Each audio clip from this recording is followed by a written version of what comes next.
Hello and welcome everyone. मैं हूं CM Dhanraj और आप देख रहे हैं हमारा चैनल प्रज्ञान कॉमर्स। तो कैसे हैं आप सब लोग? आप लोग बहुत बढ़िया होंगे। मैं भी यहाँ पर एकदम फर्स्ट क्लास हूँ।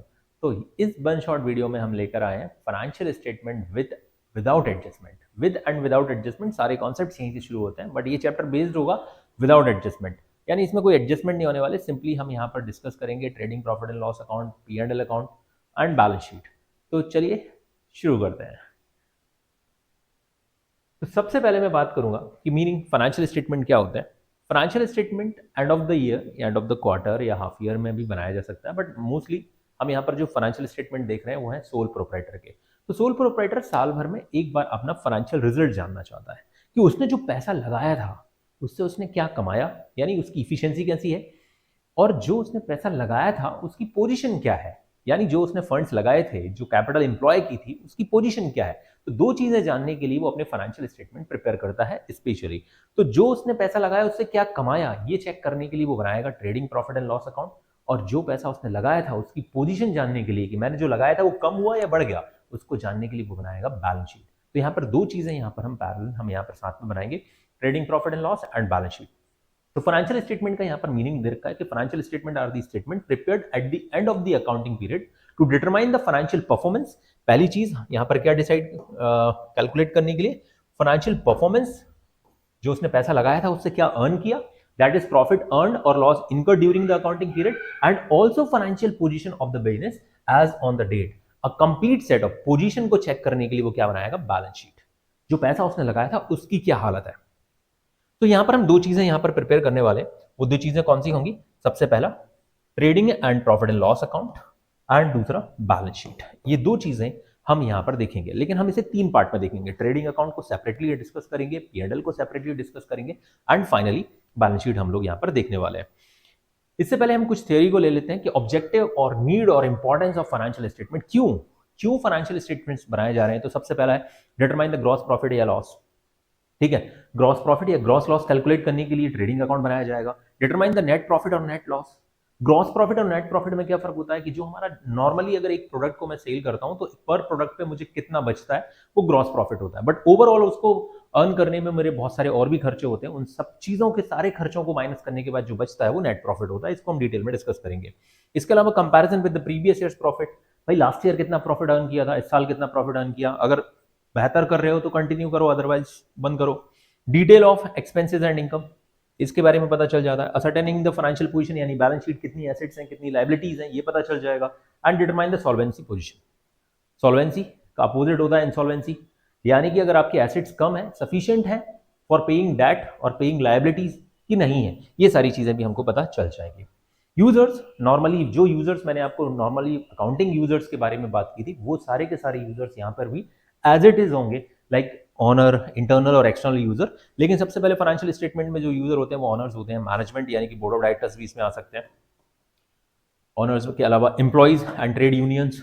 इसके अलावा बैंक एंड फाइनेंशियल पोजीशन, अगर आपको लोन लेने जाना है तो बैंक के पास जाओगे, बैंक आपसे आपकी अकाउंटिंग मांगता है कि भाई कैसा परफॉर्म करते हो, हमको भी बताओ। लोन लेने से पहले ऐसा तो नहीं लोन लेकर भाग जाओगे, बिजनेस तुम्हारा घाटे में चल रहा है, हमको चेक करना है।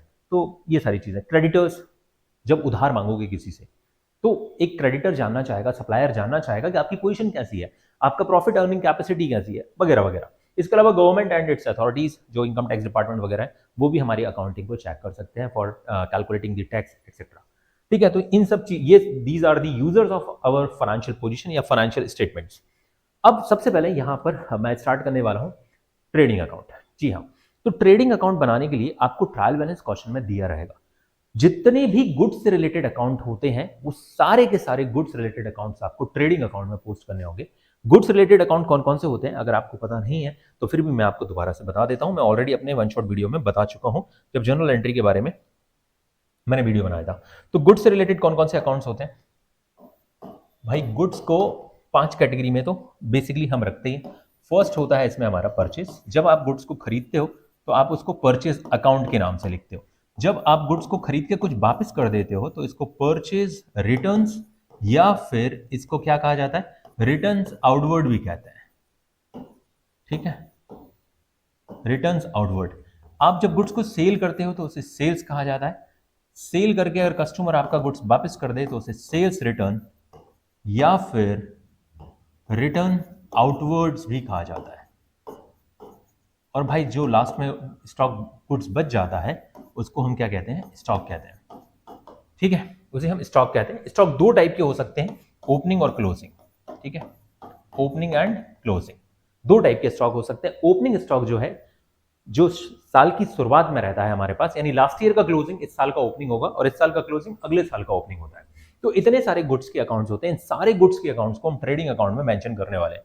तो सबसे पहले गुड्स अकाउंट्स, जितने भी अकाउंट है ये हमारा एक नॉमिनल अकाउंट है। तो सबसे पहले ओपनिंग स्टॉक से शुरुआत करेंगे। हमारा जो ओपनिंग स्टॉक होगा उसको आपको यहां पर मेंशन कर देना है। इसके बाद आपको परचेज को यहां लिखना है। ठीक है, आपने जो भी परचेज की उसको आप यहां लिखोगे। इसके अपोजिट ध्यान दीजिएगा, अगर आप डबल एंट्री सिस्टम को प्रॉपर फॉलो करना चाहते हो ना, तो मैं जैसे पढ़ा रहा हूं वैसे थोड़ा सा आपको अलग भी लग सकता है। आपको स्कूल में परचेज में से परचेज रिटर्न माइनस किया होगा, बट मैं क्या करता हूं, अगर परचेज को मैंने डेबिट साइड लिखा है तो परचेज रिटर्न का बैलेंस जो होता है वो क्रेडिट होता है। उसको जब यहां ट्रांसफर करेंगे तो परचेज रिटर्न जो है वो यहां पर आ जाती है। ठीक है, परचेज का अपोजिट परचेज रिटर्न को वहां लिख दीजिए या फिर परचेज में से माइनस कर दीजिए, दोनों चलता है। इसके बाद सेल्स हमारी इनकम है, तो सेल्स को हम क्या करेंगे, यहां पे लिखेंगे। अगर मैं सेल्स को यहां लिख रहा हूं तो सेल्स रिटर्न को मुझे क्या करना चाहिए, यहां पे लिखना चाहिए, सेल्स रिटर्न या रिटर्न आउटवर्ड्स।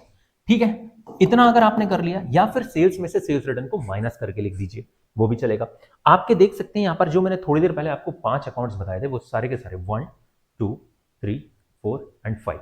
ठीक है, 5 में से अभी एक 6, ये 5 नंबर का अगर है 6 नंबर का आइटम और बचा है, वो है क्लोजिंग स्टॉक। तो आपको यहां पर एक और गुड्स का अकाउंट कौन सा, क्लोजिंग स्टॉक। साल के अंत में अगर कोई भी सामान बिकने से बच जाता है तो उसको आपको क्रेडिट साइड नोट करना है, क्योंकि ऑलरेडी ये परचेज में इंक्लूड होता है। अगर ये परचेज में इंक्लूड होगा तो परचेज का बर्डन कम करने के लिए इसको क्रेडिट साइड डाल दिया गया है। और ये नॉर्मली कॉस्ट प्राइस और एनआरबी विचएवर इज लोअर, जो कॉस्ट प्राइस और एनआरबी होती है उन दोनों में से जो कम होगा उस प्राइस पे दिखाया जाएगा। नॉर्मली कई बार बुक में आपके पास ऐसा भी लिखा रहता है कॉस्ट प्राइस और मार्केट प्राइस। ठीक है, आजकल कुछ बुक में एनआरबी भी लिखा रहता है, तो जो दोनों में से कम होगा विचएवर इज लोअर उस पर आपको दिखाया जाएगा। ठीक है, इतनी चीजें आपको 6 गुड्स अकाउंट्स जो मैंने यहां पर दिखाए थे वो 6 के 6 गुड्स अकाउंट्स आपने देखे कि ट्रेडिंग अकाउंट में यूज हो गए। ट्रेडिंग अकाउंट्स में ये सारी चीजें गुड्स अकाउंट यूज हो गए। अब जितने भी आपके डायरेक्ट एक्सपेंसेस हैं, all direct expenses are recorded in the debit side. जितने भी डायरेक्ट एक्सपेंसेस होंगे वो सारे के सारे यहां पर हम मेंशन कर देंगे। सर डायरेक्ट एक्सपेंसेस कौन से होते हैं, जो नॉर्मली गुड्स से रिलेटेड खर्चे होते हैं, जैसे वेजेस वगैरह हो सकती है। ठीक है, इंपोर्ट ड्यूटी हो सकती है, फैक्ट्री में अगर कोई खर्चा है, लेकिन फैक्ट्री वगैरह में हम जाते नहीं है क्योंकि सोल प्रोप्राइटर इस तरह की बात नहीं होती, उसमें मैन्युफैक्चरिंग अकाउंट बनाना पड़ता है। फिर भी अगर डायरेक्ट एक्सपेंसेस है लाइक वेजेस है, फ्यूल है, पावर है, कैरियज इनवर्ड है, ये सारी चीजें हम जो है वो इसमें मेंशन कर देते हैं। सारे के सारे डायरेक्ट एक्सपेंसेस, यानी गुड्स खरीदने से लेके गुड्स को गोडाउन तक लाने के जो खर्चे होते हैं वो डायरेक्ट एक्सपेंसेस होंगे।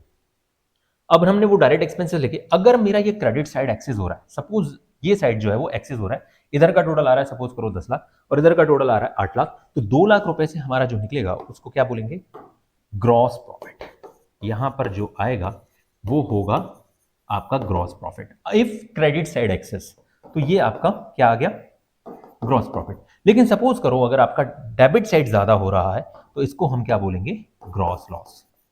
ठीक है, अभी आपने देखा यहां पर कोई भी ऐसी चीज नहीं लिखी आपने जो हमारे बिजनेस को इनडायरेक्टली मदद करती है। हमने सारी चीजों को डायरेक्ट एक्सपेंसेस और डायरेक्ट गुड्स अकाउंट्स को लिखा, ग्रॉस प्रॉफिट और ग्रॉस लॉस हमने यहां पे से फाइंड आउट करा। यानी ट्रेडिंग अकाउंट का पर्पस क्या होगा, find out the profit, gross profit और ग्रॉस लॉस। कब बनाया जाता है सर, ये पर्टिकुलर डेट को नहीं, ये पूरे साल का होता है, इसीलिए इसके नीचे फॉर द ईयर एंडेड आपको देखने को मिलेगा। सपोज हम 31 मार्च 2025 को ये बना रहे हैं, तो ये डेट आपको यहां पर देखने को मिल जाएगी, पूरे साल का होगा, इसीलिए इसके नीचे for the year ended mention किया जाता है। इसके बाद आपने यहां पर टोटल कर दिया, बस यहां पर आपका ट्रेडिंग अकाउंट खत्म हो जाता है। सर क्रेडिट साइड इसके अलावा और कुछ नहीं आता, नॉर्मली 11th में तो कुछ नहीं आता, बस इतना ही आएगा। डेबिट साइड आपका opening stock, purchase, sales return, all direct expenses, जिसमें सबसे कॉमन एक्सपेंसेस होगा आपका वेजेस एंड कैरेज इनवर्ड। इसके अलावा फ्यूल हो सकता है, पावर हो सकता है, फैक्ट्री एक्सपेंसेस हो सकते हैं, वो सब चीजें रेयर होती हैं, बट अगर आने को हो तो वो आ सकती है। ठीक है, आगे बढ़ते हैं। अब हम चलते हैं प्रॉफिट एंड लॉस अकाउंट की तरफ। तो प्रॉफिट एंड लॉस अकाउंट में आपने जो ग्रॉस प्रॉफिट कैलकुलेट किया है, ग्रॉस लॉस, वो ऑलरेडी दिया रहेगा। अगर ग्रॉस प्रॉफिट दिया रहेगा तो ग्रॉस प्रॉफिट को हम ट्रांसफर करके कहां लेकर आएंगे, क्रेडिट साइड, क्योंकि प्रॉफिट का बैलेंस क्रेडिट था तो जो भी ग्रॉस प्रॉफिट होगा हमारा, वो ग्रॉस प्रॉफिट यहां पर आपने मेंशन कर दिया। ठीक है, आपने उस ग्रॉस प्रॉफिट को यहां पर मेंशन कर दिया। अगर ग्रॉस लॉस हुआ तो सीधी सी बात है, ग्रॉस लॉस दिया रहेगा, उसको हम यहां पर डेबिट साइड लेकर आ जाएंगे। ठीक है, ये आपने ग्रॉस लॉस नोट कर लिया। अब जितने भी आपके इनडायरेक्ट एक्सपेंसेस हैं वो सारे के सारे डेबिट साइड नोट कर लो। इनडायरेक्ट एक्सपेंसेस कौन कौन से होते हैं? जो बिजनेस को रन करने के लिए जरूरी है, सेलिंग एंड डिस्ट्रीब्यूशन के खर्चे हैं, डेप्रिसिएशन वगैरह है, ऑफिस के एक्सपेंसेस हैं, सैलरी है स्टाफ की, ट्रैवलिंग एक्सपेंसेस हैं, प्रिंटिंग स्टेशनरी है, जिसका गुड से कोई कनेक्शन नहीं है लेकिन बिजनेस को चलाने के लिए जरूरी है। तो सारे इनडायरेक्ट नेचर के एक्सपेंसेस आप लोग यहाँ पे लिख लेना है। सर हमने तो कई ऐसी जगह भी देखी जहाँ सिर्फ P&L होता है, ट्रेडिंग अकाउंट होता ही नहीं है। बिल्कुल, कंपनीज में भी स्टेटमेंट ऑफ P&L होता है, वहाँ ट्रेडिंग अकाउंट का कोई कंसेप्ट नहीं है। यहाँ पर हम जो अकाउंटिंग देख रहे हैं, सोल प्रोप्राइटर की अकाउंटिंग देख रहे हैं। नॉर्मली वो ट्रेडिंग अकाउंट अलग बनाते हैं और P&L अलग बनाते हैं।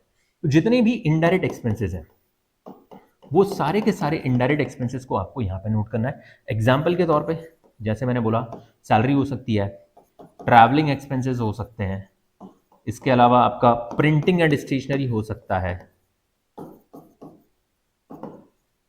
सबसे कॉमन चीज मैं बताऊं आपके ऊपर तो depreciation on fixed assets. Depreciation on fixed assets, जितनी भी आप प्रोविजन बनाओगे, provision for bad debts and provision, अगर बैड डेट्स है तो वो भी यहीं आएगा। जितने भी आपके एक्सपेंस एंड लॉसेस हैं इनडायरेक्ट, वो सारे के सारे यहां पर आप मेंशन कर दोगे। इसके अलावा कुछ इनडायरेक्ट इनकम्स भी होती है हमारी, जिनको हमको क्रेडिट साइड नोट करना है। इनडायरेक्ट इनकम्स कौन सी हो सकती हैं? अदर देन सेल, अगर हमारे पास कोई भी इनकम है तो इनडायरेक्ट इनकम को आपको यहां पर मेंशन कर देना है। जैसे आपको क्या क्या मिल सकता है? अगर आपने कोई एफडी कर रखी है, कोई डिवेंचर खरीद रखे हैं, तो इंटरेस्ट रिसीव हो सकता है उस पर आपको। आपने अगर कोई इमूवेबल प्रॉपर्टी को लेट आउट कर रखा है तो रेंट रिसीव हो सकता है। आपने कोई इन्वेस्टमेंट खरीद रखा है तो किसी कंपनी से डिविडेंड रिसीव हो सकता है। अगर आपने कोई भाई किसी को बिजनेस दिया है या कुछ भी रेफरेंस दिया है तो वहां से कमीशन रिसीव हो सकता है। ये सारी चीजें आपको इनडायरेक्ट इनकम में।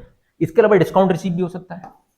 जी हाँ, डिस्काउंट रिसीव इस साइड आएगा, ये इनकम है। और अगर डिस्काउंट अलाउड हुआ तो वो कहां पर आएगा? डेबिट साइड आपका आ जाएगा।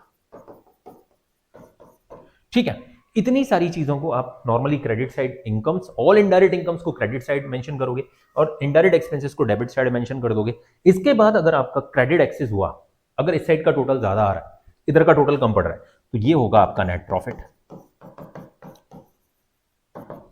ठीक है सर, ये नेट प्रॉफिट से पहले हमने ऑपरेटिंग प्रॉफिट के बारे में भी सुना है। अगर ऑपरेटिंग प्रॉफिट के बारे में आपने सुना है तो वो मैं आपको अलग से उसके क्वेश्चंस कराऊंगा। फिलहाल मैं नेट प्रॉफिट पे जब हम पहुंचते हैं तो सारे ऑपरेटिंग और नॉन ऑपरेटिंग इनडायरेक्ट एक्सपेंसेस भी दो कैटेगरी में बटे होते हैं, ऑपरेटिंग और नॉन ऑपरेटिंग। वो सारे खर्चों को यहाँ पे लिख देंगे, जैसे लाइक लॉस बाय फायर है, कोई इंश्योरेंस क्लेम है, वो सब चीजों को यहाँ पे लिखने के बाद ही जो है वो आपका इनकम्स और गेन्स को सबको कंसिडर करने के बाद नेट प्रॉफिट आएगा। अगर ये सारी चीजें शॉर्ट एक्सेस होती हैं और क्रेडिट साइड शॉर्ट पड़ जाती है तो ये क्या आएगा? आपका नेट लॉस आएगा। ठीक है, यही तो फाइनेंशियल परफॉर्मेंस है आपका। यहां तक आप पहुंच गए? अगर यहां तक आप पहुंच गए तो सो कि यहां तक आपको सब समझ में आ गया होगा कि किस तरीके से P&L अकाउंट में इनडायरेक्ट इनकम्स को क्रेडिट साइड और इनडायरेक्ट एक्सपेंसेस को डेबिट साइड नोट किया जाता है। अब आते हैं बैलेंस शीट। हाँ, ये भी कब बनाया जाता है? तो इसको बनाने की डेट पूरे साल का ही होता है, इसलिए इसके नीचे भी आपको क्या मिलेगा? अक्सर हमेशा फॉर द ईयर एंडेड 31 मार्च, जो भी डेट होगी पूरे साल का होता है, 365 दिन का होता है। लेकिन बैलेंस शीट किसी एक दिन की और एक मूवमेंट की होती है, इसके लिए हमेशा इसके नीचे आप देखोगे as on 31 March. As on 31 March balance sheet एक दिन की होती है, अगले दिन इसकी पोजीशन चेंज हो जाएगी। अगले दिन हो सकता है कुछ स्टॉक कम या ज्यादा हो जाए, कुछ हम डेटर्स कम ज्यादा हो जाए, क्रेडिटर्स कम ज्यादा हो जाए, इसीलिए बैलेंस शीट की पोजीशन बदलती रहती है। इसलिए बैलेंस शीट के नीचे एज ऑन लिखा जाता है। जिस दिन ये बनाई जा रही है सिर्फ उस दिन की बैलेंस शीट, उस दिन की पोजीशन शो करेगी। हमारे पास सारी की सारी लाइबिलिटी को लेफ्ट में लिखते हैं, ठीक है, और सर आर से कुछ नहीं होता राइट में, लेकिन एसेट्स को राइट साइड लिखते हैं। अब आपको ध्यान रखना है कि जितनी भी, मैंने आपको जनरल एंट्री कराते टाइम मैंने मॉडर्न अप्रोच बताया था, तो आपको याद रखना है कि जितने भी हमारे एसेट्स अकाउंट होते हैं वो सारे के सारे 13 एसेट्स यहां पर आ जाएंगे। ऑल 13 एसेट्स, जिसमें शायद आपको मैंने 1 से लेकर 13 तक जो भी पढ़ा रखा है, लाइक लैंड एंड बिल्डिंग है, जितनी भी एसेट्स हैं एंड एसेट्स जिनके डेबिट बैलेंस होता है, डेबिट बैलेंस ऑफ किन किन चीजों के? रियल अकाउंट एंड कुछ पर्सनल अकाउंट।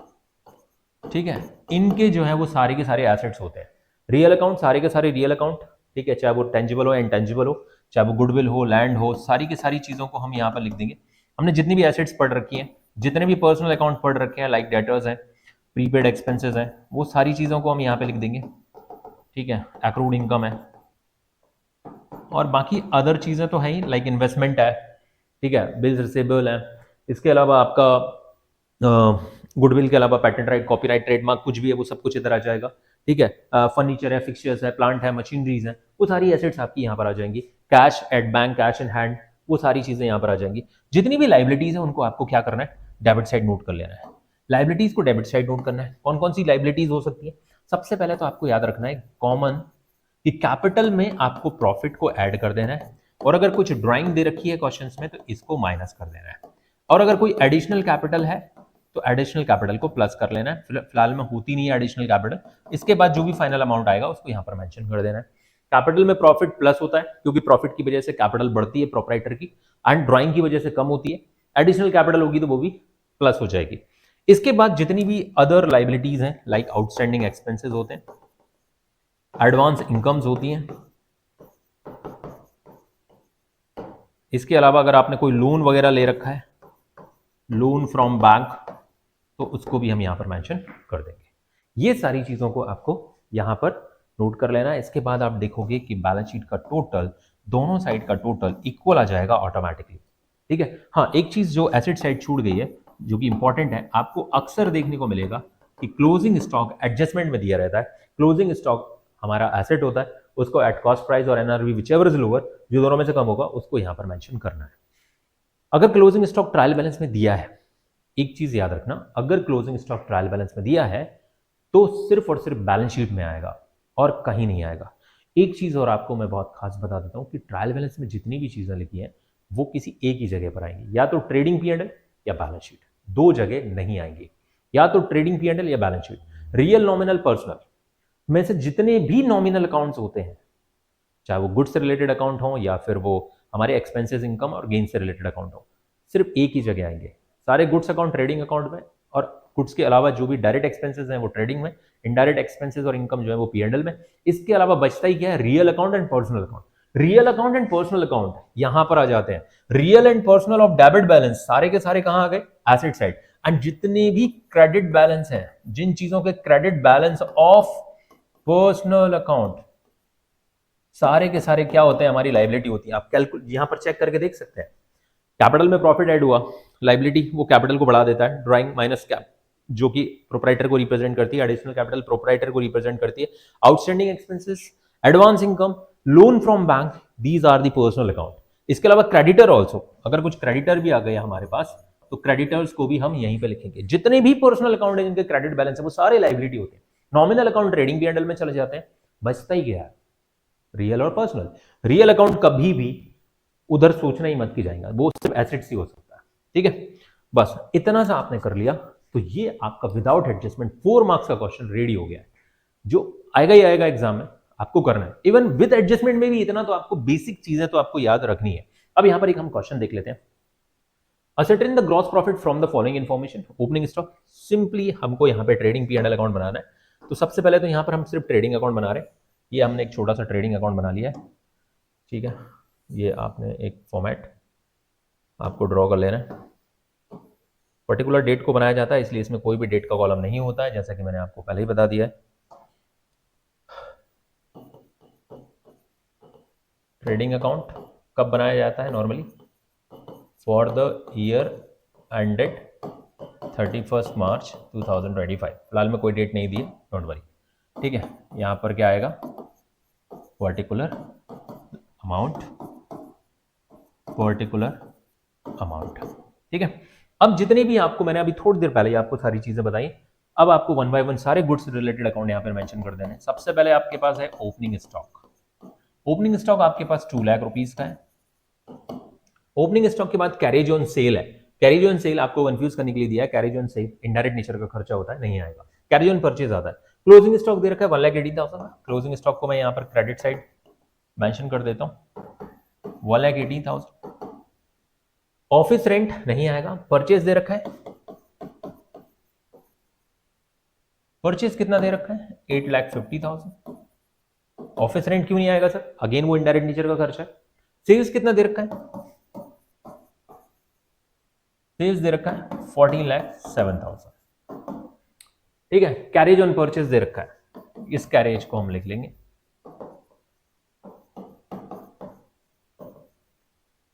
23,000। बस इतना ही था सर। हमने ये दो चीजों को क्यों नहीं लिया? ठीक है, दोनों ही चीजें इनडायरेक्ट नेचर की है। कैरेज ऑन सेल्स सेल्स से रिलेटेड है, इसके अलावा ऑफिस रेंट हमको खुद नहीं पता कि इसका गुड्स को सेल करने से कोई कनेक्शन नहीं है। हाँ, अगर गोडाउन का रेंट होता है या फैक्ट्री का रेंट होता तो बिल्कुल यहाँ पर हम कैलकुलेट करते। अब यहाँ पर आपको क्या करना है, दोनों साइड का टोटल करना है, पहले से अलग से टोटल करना है दोनों का। तो ये कितना हो जाएगा? ये हो जाएगा आपका 15,87,000। ठीक है, ये आपका क्रेडिट साइड का टोटल हो रहा है। इधर का टोटल आप करोगे तो कितना हो रहा है? 10,50,000, 10,73, है ना? ये डेबिट साइड का, यानी कि क्रेडिट साइड एक्सेस है। क्रेडिट साइड का टोटल मैंने पहले यहाँ पर टोटल कर लिया, कितना? 15,87,000। उसमें से मैंने इसको माइनस किया तो कितना बचेगा? 4, 1, 5। ठीक है, 5,14,000। ठीक है, 5,14,000 हमारा ये क्या होगा? That's your gross profit. ये हमने ग्रॉस प्रॉफिट कैलकुलेट कर लिया। ठीक है, हाँ, बस इतना सा करना है सर। इसमें सेल्स रिटर्न वगैरह नहीं, बिल्कुल। आप अगर सेल्स रिटर्न होती तो सेल्स से माइनस करते, परचेस रिटर्न होती परचेस से माइनस करते, वेजेस होती तो डेबिट साइड लिखते। कैरेज इनवर्ड तो ऑलरेडी आ गया है, फ्रेट इनवर्ड है वो भी हम लोग यहाँ पर लिख लेते हैं। ठीक है, तो जो भी डायरेक्ट एक्सपेंसेस हैं वो आपको कहाँ पे मेंशन करने होते हैं? ट्रेडिंग अकाउंट में, डेबिट साइड। ठीक है, क्रेडिट साइड सिर्फ तीन ही चीजें आएंगी, सेल्स, क्लोजिंग स्टॉक। अगर सेल्स रिटर्न है, अगर यहीं से माइनस करना चाहते हो तो वो, अदरवाइज हाँ, परचेज अगर आपने यहाँ लिखा तो परचेज रिटर्न यहाँ मैं आपको ऑलरेडी फॉर्मेट में बता चुका हूँ। अगले क्वेश्चन पे आते हैं, इसमें P&L अकाउंट बनाना है आपको। From the following prepare profit and loss account of Sohan Lal. ठीक है, Sohan Lal as it would appears the first year that ended 31st March 2020। अब हमारे पास यहाँ पर सारी चीजें दे रखी है और लास्ट में एक इन्फॉर्मेशन, पूरा क्वेश्चन आप रीड करेंगे। आपके पास सैलरी दे रखी है, सैलरी एंड वेजेस। अगर आपको वेजेस एंड सैलरी आता है तो डायरेक्ट एक्सपेंसेस होगा, सैलरी एंड वेजेस आता है तो भाई पहला वर्ड देखना है आपको, सैलरी एंड वेजेस इनडायरेक्ट होगा, वेजेस एंड सैलरी डायरेक्ट होगा, और अलग अलग है तो वेजेस डायरेक्ट और सैलरी इनडायरेक्ट। एडवर्टाइजिंग 10,000 रुपए का है, कमीशन 2,000 रुपए का है, इसके अलावा कमीशन पेड है, डिस्काउंट अलाउड है 18,000 का, पोस्टेज एंड कोरियर है 1,500, रेंट रिसीव है 17,000, insurance 3,000, interest on investment 15,000, indirect income, interest paid 4,000 खर्चा, बैड डेट्स हमारा लॉस है, carriage outwards 5,000, brokerage paid 950 and the gross profit was 45% of the sales which amounts to 6,50,000। यहां पर हमारे पास क्या दे रखा है? ऑलरेडी हमारे पास इंफॉर्मेशन दे रखी है कि प्रॉफिट हमें, ग्रॉस प्रॉफिट कितना हो रहा है। तो ग्रॉस प्रॉफिट हम यहां पर कैलकुलेट करेंगे और इसके बाद हम यहां पर P&L अकाउंट को प्रॉपरली यहां पर प्रिपेयर करेंगे। प्रॉफिट एंड लॉस अकाउंट ये कब बनाया जाता है? ये जैसा कि मैंने आपको पहले ही बताया, ये भी बनाया जाता है, कब बनाया जाता है? For the year ended 31st मार्च 2025। ठीक है, जो भी डेट दी, अभी फिलहाल में इसमें 2020 दे रखा है। ठीक है, अब सबसे पहले तो मेरे को जीपी दे रखा है तो मैं ग्रॉस प्रॉफिट कैलकुलेट कर लूंगा। जीपी कितना? 45% ऑफ सेल्स, जो कि कितना होगा? 6,50,000 दे रखा है, 6,50,000 का 45% कितना हो जाएगा? एक सेकेंड फटाक से कैलकुलेट कर लेता हूं सो दैट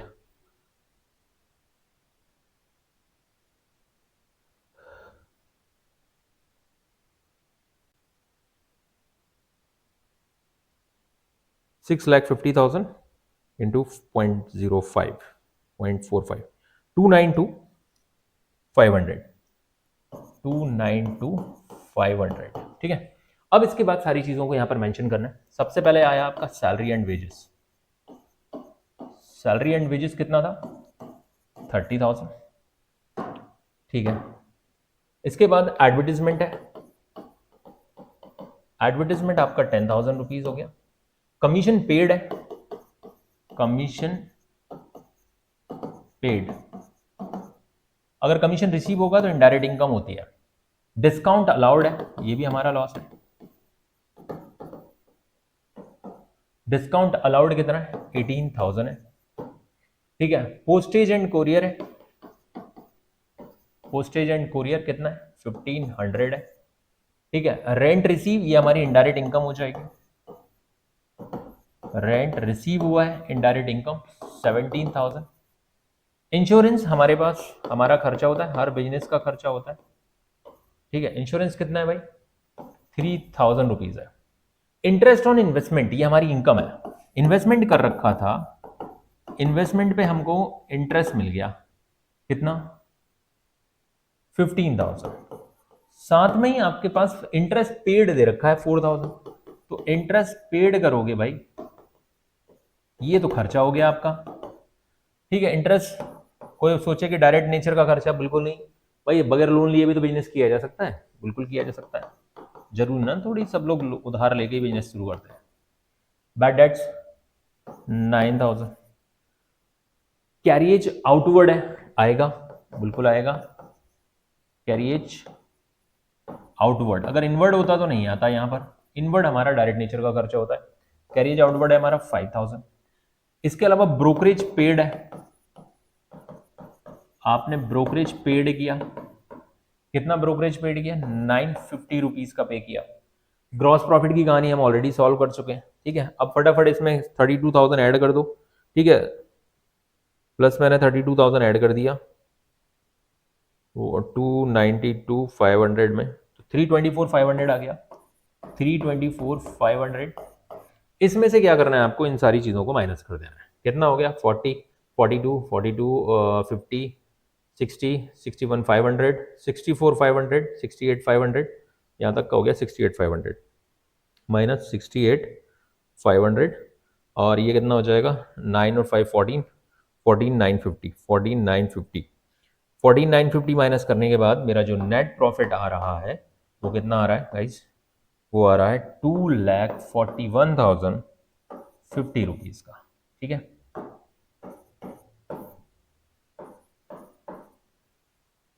टोटल हमने कर दिया जो आ रहा था, ये हो गया हमारा नेट प्रॉफिट। ये आपका नेट प्रॉफिट आ गया, ये बन गया आपका P&L अकाउंट। यहां तक क्लियर है? होप सो कि आपको क्लियर है। अगर जिसको भी आपको इसका स्क्रीनशॉट लेना हो सो दैट आप कैप्चर कर लीजिए। अब बात करेंगे हम एक कंप्लीट क्वेश्चंस की, जिसमें हम लास्ट में बैलेंस शीट भी देखेंगे। ठीक है, तो मैं यहाँ पर एक कंप्लीट आपको एक क्वेश्चंस डिस्कस करा रहा हूँ विदाउट एडजस्टमेंट का, जिसमें आप देखेंगे जैसा कि मैंने आपको बोला कि क्लोजिंग स्टॉक आपको अगर नीचे मिलता है तो सिर्फ दो जगह आएगा, एक trading account and balance sheet में, और अगर ये ट्रायल बैलेंस में दिया होता तो फिर किसी एक ही जगह पर आता। ये क्वेश्चन है, prepare the trading and profit and loss account and balance sheet of Jagat Shah as on 31 March 2020 from the following balances. Credit balance दे रखे हैं यहाँ पर हमारे पास। ठीक है, नो, कुछ गड़बड़ है। क्रेडिट बैलेंस और डेबिट बैलेंस की जो कहानी है ना, वो गड़बड़ है, इसको आपको हटाना पड़ेगा। ठीक है, थोड़ा सा गड़बड़ हो गया। अगर क्रेडिट बैलेंस होता तो कभी भी फर्नीचर एंड फिक्शन नहीं आता। आपके पास बैलेंस ही है, आपको बस देखना है कौन सी चीज़ कहाँ आएगी। ठीक है, अब मैं यहाँ पर आपके सामने दो चीज़ें यहाँ पर मैं एक साथ बनाऊंगा, आपको बहुत आसानी से चीज़ें समझ में आ जाएंगी। थोड़ी देर के लिए आप यहाँ पर बनाएंगे trading and profit and loss account. ठीक है, चलिए आपको अलग अलग अकाउंट बना देते हैं। ट्रेडिंग अकाउंट अलग एंड बैलेंस शीट को अलग। एक हम छोटा सा ट्रेडिंग अकाउंट, बैलेंस शीट को अगले पेज पे बनाएंगे। यहाँ पर हम एक P&L। ठीक है,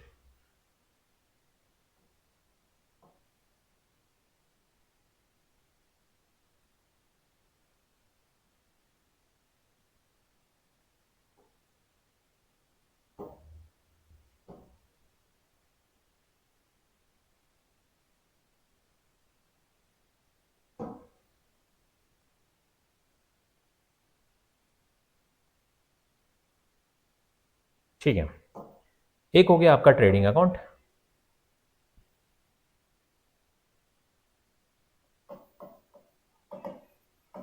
फॉर द ईयर एंडेड,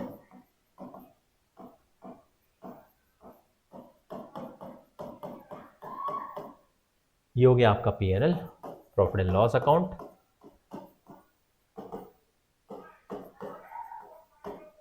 31 मार्च 20। ठीक है, साथ ही साथ आपको यहां पर एक बना लेनी है बैलेंस शीट। बैलेंस शीट के लिए आपको मैं साथ में ही बैलेंस शीट बनवा दे रहा हूँ, सो दैट आपका डाउट एकदम क्लियर रहे कि किस तरीके से रियल अकाउंट बैलेंस शीट में ट्रांसफर करेंगे हम, और रिमेनिंग हमारे जितने भी पर्सनल नॉमिनल अकाउंट है उनको हम कहाँ पे नोट करने वाले हैं, कहाँ पे नोट करेंगे हम नॉमिनल अकाउंट्स को ट्रेडिंग पीएनएल में। ये बैलेंस शीट बनेगी एज ऑन 31 मार्च 2020। यहाँ पर आपकी लाइबिलिटीज, यहाँ पर अमाउंट, यहाँ पर एसेट और यहाँ पर अमाउंट। चलिए अब फटाफट हम यहाँ पर क्वेश्चंस को देखते जाते हैं और वन बाय वन।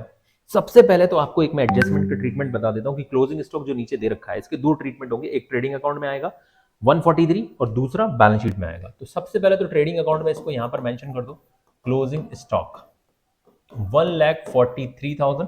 दूसरा इसका ट्रीटमेंट आप क्लोजिंग स्टॉक को सबसे पहले एसेट साइड 143। अगर ये एडजस्टमेंट में दिख जाता है, और यही लॉजिक में आपको विद एडजस्टमेंट में भी दिखाने वाला हूं, हर एडजस्टमेंट के दो ट्रीटमेंट होते हैं, एक तो वो ट्रेडिंग प्रॉफिट एंड लॉस को अफेक्ट करता है, दूसरा बैलेंस शीट को अफेक्ट करता है। ठीक है, तो फिलहाल में ये हमारा हमने क्लोजिंग स्टॉक लिख लिया। अब आपके पास जितनी भी चीजें दिख रही हैं, एक मूल मंत्र, नॉमिनल अकाउंट्स अगर गुड्स से रिलेटेड है सारे ट्रेडिंग अकाउंट में, गुड्स से रिलेटेड नहीं है, अगर डायरेक्ट नेचर के खर्चे हैं तो ट्रेडिंग अकाउंट में, और अगर इनडायरेक्ट नेचर की इनकम और एक्सपेंसेस हैं सारे पीएनएल में जाएंगे। बस आपको वन बाय वन देखते जाना है। सबसे पहले सर मैं आपको कैसे कराता हूं, सबसे पहले कैपिटल दे रखा है, फिर क्रेडिटर दे रखा है, बिल्स पेबल दे रखा है, तीनों हमारे बैलेंस शीट के आइटम है। ठीक है, वन बाय वन आपको इधर उधर नहीं भटकना है। सबसे पहले कैपिटल, तो आपको क्या करना है, बैलेंस शीट पे जाना है, कैपिटल, क्रेडिटर और बिल्स पेबल। कैपिटल को बस इतना आपको पता है कि कैपिटल में कुछ एडजस्टमेंट हो सकते हैं, उसके लिए थोड़ी सी जगह छोड़ दीजिए।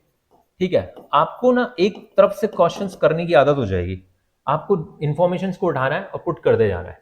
ठीक है, 87,200 3,60 का हमारा क्या है, कैपिटल है। कैपिटल को इनर कॉलम में 3,60 आपने लिखा, फिर आपने क्रेडिटर देखा कितने का है 87,200। ठीक है, क्रेडिटर को आपको बाहर लिख देना है 87,200। फिर बिल्स पेबल को आपको देखना है, बिल्स पेबल कितना था 25,270। 25,270। ठीक है, इस तरीके से आप वन बाय वन सारी चीजों को यहां से पिक करते जाएंगे, जिसको जहां जाना है उसको वहां लेके चले जाओ। बैड डेट्स रिकवर्ड हुए या सेल्स, सबसे पहले सेल्स आया 781,820, ये हमारे गुड्स रिलेटेड अकाउंट है, कहां जाएगा ट्रेडिंग अकाउंट में। 781,820, 781,820 ये क्या होता है अपना, सेल्स हो गया। सेल्स हमारी गुड्स रिलेटेड अकाउंट में इनकम है। अगला बैड डेट्स रिकवर्ड हमारा इनडायरेक्ट नेचर का इनकम है 1750 रुपए का, इसको मैं कहां नोट करूंगा, बैड डेट्स रिकवर्ड 1750। आपने इसको कहां लिखना है, पीएनएल अकाउंट में। आप बस देखते जाओ कि कौन सी चीज कहां आएगी और उनको साथ में लिखते चलो, आपको इधर उधर ढूंढ ढूंढ के नहीं लिखना है अच्छे से। लोन 1,20,000 का लोन है, बैलेंस शीट में चला जाएगा। लोन हमारा 1,20,000 का बैलेंस शीट में चला गया। ठीक है, फिर क्या है हमारे पास डेबिट बैलेंस में, ओके ये क्रेडिट बैलेंस इस तरीके से दिए हुए थे। ठीक है, दैट्स वाई उन्होंने कुछ इस तरीके से दे रखा है। ठीक है, वो बस इतने ही क्रेडिट बैलेंस थे आपके। अब डेबिट बैलेंस यहां से शुरू हो रहा है, मुझे लगा कि ट्रायल बैलेंस दे रखा है। अब डेबिट बैलेंस में क्या है, सबसे पहले डेटर 38,850, डेटर को कहां 38,850 को हम कहां लिखेंगे 38,850। ठीक है, डेटर्स हमारा क्या है, एसेट है। ठीक है, डेटर हमारा क्या है, एसेट है, इसको हमने एसेट साइड लिख लिया। फिर हमने देखा सैलरी 40,000 की है, सैलरी कहां आएगी, पीएनएल अकाउंट में। सैलरी को कहां लिख दो, पीएनएल अकाउंट में। 40,000 का सैलरी इनडायरेक्ट नेचर का खर्चा होता है, ये हमने 40,000 का सैलरी। डिस्काउंट डेबिट बैलेंस है, यहां पर सारे के सारे डेबिट बैलेंस कंटिन्यू हो रहे हैं, डेबिट साइड ही जाएगा। तो डिस्काउंट डेबिट साइड है 10,000, लेकिन इनडायरेक्ट नेचर का होता है, सेल से रिलेटेड होता है, तो डिस्काउंट 10,000 का मैंने यहां पे लिख दिया। सर ऊपर आपने जगह क्यों छोड़ दी, अगर भाई ग्रॉस प्रॉफिट ग्रॉस लॉस कुछ भी आता है वो हम वहां लिख देंगे। ठीक है, फिक्सचर्स एंड फिटिंग 161,550, ये हमारी बैलेंस शीट का आइटम है। 1,61,550, 1,61,550 फर्नीचर्स एंड फिटिंग्स। ठीक है, इसके बाद कंटिन्यू, ये डेबिट बैलेंस कंटिन्यू है। तो यहां पर पोस्टेज 2730, पोस्टेज कितना है 2730, 2730 क्या है ये, पोस्टेज, ये हमने पोस्टेज मेंशन कर दिया। इसके बाद बैड डेट्स 2870, बैड डेट्स 2870। क्या है ये? बैड डेट्स है। बैड डेट्स, एक अच्छे डेट और गुड डेट और बैड डेट। बैड डेट जिन्होंने पैसा लौटाने से मना कर दिया, अक्सर आपके साथ भी ऐसा होता होगा, ठीक है, अगर बिजनेस आप करते हैं तो। फिर है इंटरेस्ट। इंटरेस्ट डेबिट बैलेंस है 12950, 12950, 12950, ये क्या है? इंटरेस्ट। ठीक है, इंटरेस्ट हो गया। इंश्योरेंस 4170, इंश्योरेंस कितना है? 4170। इंटरेस्ट के बाद मशीनरी 1 लाख रुपए की है। मशीनरी हमारी एसेट्स होती है। मशीनरी 1 लाख रुपए की मैंने एसेट्स में लिख दी। मैं जहां पे जो चीज आएगी मैं बस वहां लिख दे रहा हूं। और साथ में जब आप क्वेश्चन करोगे ना, तो एक लेफ्ट हैंड साइड पे आपको बनाना है trading PNL, right hand side पे आपको बना लेनी बैलेंस शीट। क्वेश्चन पेपर आपके सामने रहेगा, बस वहां से चीजों को देखते जाओ, नोट करते चले जाओ पैरेलल। क्योंकि अक्सर बच्चों के साथ प्रॉब्लम क्या होती है, वो क्वेश्चंस को करते हैं, एक एक चीज ढूंढ के लिखेंगे। पहले बैलेंस शीट बनाएंगे या ट्रेडिंग पीएनएल बनाएंगे, पहले गुड्स अकाउंट ढूंढते फिरेंगे, फिर वो पीएनएल बनाएंगे, फिर इनडायरेक्ट एक्सपेंसेस और इनकम अकाउंट ढूंढते फिरेंगे, फिर बैलेंस शीट बनाएंगे, तो फिर दोबारा चीजों को ढूंढेंगे। यहाँ पर आप देख रहे हो, मैंने चीजों को देखा कि वो एसेट है, रियल अकाउंट है, नॉमिनल अकाउंट है, पर्सनल अकाउंट है, accordingly debit balance, credit balance, उनको चीजों को उठाकर वहां पर मैं पोस्ट करता चला जा रहा हूँ। तो मुझे दिक्कत नहीं हो रही है अकाउंट अमाउंट ढूंढने में। अब आ गया आपका ओपनिंग स्टॉक 99450, 99450, 99450, ये आपका ओपनिंग स्टॉक आ गया। इतने क्वेश्चंस करो कि आपको प्रैक्टिस हो जाए कौन सी चीज कहां आएगी। उसके लिए उतनी जगह छोड़ दो, क्वेश्चंस को एक बार रीड करो और आगे बढ़ जाओ, करते जाओ, वन बाय वन आप चीजों को पोस्ट करते चले जाओ। परचेज 6,20,920, 6,20,920, ये आपका परचेज रहा। ठीक है, फिर इसके बाद क्या? वेजेस 43,000, डायरेक्ट नेचर का खर्च है, वेजेस 43,000। वेजेस के बाद नेक्स्ट क्या है? बिल्डिंग 237,800, 237,800, ये क्या है? आपकी बिल्डिंग है। एसेट है, एसेट में हमने बैलेंस शीट में लिख दिया। फिर क्या बचा है? सेलिंग एक्सपेंसेस 1750, क्या भाई? ये सेलिंग एक्सपेंस, बस खत्म। आप देख सकते हैं यहां पर सारी चीजों को मैं वन बाय वन अपनी जगह पे, ऑलरेडी स्टॉक को मैं 2 जगह लिख चुका हूं। बस अब आपको क्या करना है? इनकी बैलेंसिंग कर देनी है। ठीक है, तो सबसे पहले तो हम gross profit gross loss find out करेंगे। तो इसके लिए हम लोग पहले क्रेडिट साइड का टोटल कर लेते हैं। ऑलरेडी आपको देख के समझ जाना है, अगर ज्यादा है तो आप ग्रॉस प्रॉफिट डायरेक्टली कैलकुलेट कर सकते हैं। तो 781,820 प्लस 143,000। आपको कैलकुलेटर यूज नहीं करना है, ये चीज याद रखनी है। ठीक है, एग्जाम में यूज नहीं कर सकते आप। टाइम बचाने के लिए यहां पर मैं यूज कर रहा हूं, वो अलग चीज है। 620,920 माइनस 43,000, ये हो गया 1,61,450। ये आपका हो गया ग्रॉस प्रॉफिट। अब इसी ग्रॉस प्रॉफिट को आपको क्या करना है? दोनों साइड का टोटल। अब यहां से अगर ये पीएनएल यहीं पे कंटिन्यूएशन में बनाया जाता तो ये क्रेडिट साइड है, इसको हम यहां पर ग्रॉस प्रॉफिट को यहां से यहां लेकर आ जाएंगे 161,450। अब आपको इधर का टोटल कर लेना है। फिलहाल में नेट प्रॉफिट ही आएगा, इसमें 1750 को प्लस कर देते हैं, एक ही इनडायरेक्ट इनकम थी 1,63,200। अब इसमें से आपको माइनस करना है सारे आइटम। ये कितना हो गया? 50, 52,730 माइनस 2800, 28,750, सॉरी 2870 है, 2870 माइनस 12,950 माइनस 4170 माइनस 1750, 88,730 का ये आपका हो गया क्या? Net profit. ठीक है, अब इस प्रॉफिट को मैं क्या करूंगा? बैलेंस शीट की कैपिटल में यहां पर बस प्लस कर देना है, जो मैंने यहां पर जगह छोड़ रखी थी 88,730, इसको इसमें मैं ऐड कर दूंगा प्लस 3,60,000, 4,48,730, इसका टोटल करता हूं मैं। टोटल करूंगा 87,200 प्लस 25,270 प्लस 1,20,000 6,81,200 इस साइड का टोटल आ रहा है। इधर का भी टोटल अगर इतना ही आता है तो बैलेंस शीट आपकी टैली हो जाती है, और ये आपके लिए एक सफलता मानी जाएगी कि अगर आपकी बैलेंस शीट टैली हो जाती है। अगर आप कोई चीज़ इधर उधर नहीं लिखते हो तो ऑटोमेटिकली ये टैली हो जाएगी। ये डबल एंट्री सिस्टम का कमाल है। 337,800, यस, मेरा बैलेंस शीट हो चुका है टैली। आप दोनों साइड का टोटल करके देख लेंगे, दोनों साइड का टोटल 6,81,200, दोनों साइड का टोटल इक्वल। दैट्स द, कह सकते हैं कि biggest happiness of commerce student की बैलेंस शीट टैली हो गई है। खैर, यहाँ पर बैलेंस शीट टैली होना एक आसान बात भी मानते हैं स्टूडेंट की, सर ये तो हो जाती है, बट हम जब विद एडजस्टमेंट पे पहुंचते हैं वहाँ पर बहुत दिक्कत आती है। तो डोंट वरी, वहाँ का कॉन्सेप्ट भी मैं आपके लिए आसान कर दूंगा। लेकिन अगर आप यहाँ तक आए और ये वीडियो पूरा देखा है तो इस वीडियो को अपने दोस्तों के साथ शेयर करें, लाइक करें, और अगला वीडियो कौन सा चाहिए, विद एडजस्टमेंट आपको चाहिए, कितनी जल्दी चाहिए, कमेंट बॉक्स में कमेंट ज़रूर करिएगा। हमारे साथ यहाँ तक बने रहने के लिए आपका बहुत बहुत धन्यवाद।